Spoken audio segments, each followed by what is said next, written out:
Kahasang ipinahayag naman ng Armed Forces of the Philippines na wala umano silang nilalabag ng karapatang pantao. At ayon sa tagapagsalita ng Philippine Army na si Colonel Benjamin Hao, nagre-recruit ang militar na mga lumad na maging sundalo dahil ito mano ay isang pagkakataong ipinibigay ng pamahalaan sa mga katutubong lumad. Dagdag pa ni Hao na lumad ang nasa 5% ng kanilang mga nire-recruit sa Eastern Mindanao. Sa tala ng militar, 200 sa kanilang mga sundalo ay mga indigenous people, samantalang 78 rito ang mga opisyal, habang mahigit 100 at 20 naman dito'y enlisted personnel.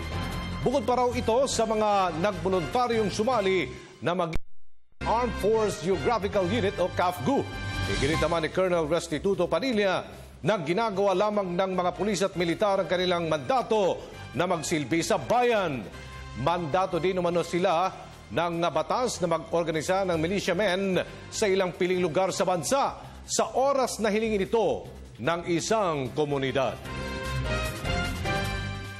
There are citizens auxiliaries, or dating pangalan ay CAFGU, tawag natin ngayon ay CAA. Karamihan po dyan na nag-volunteer na maging bahagi ng mga grupo na yan ay mga kapwa lumad po nila Mayor Otasa.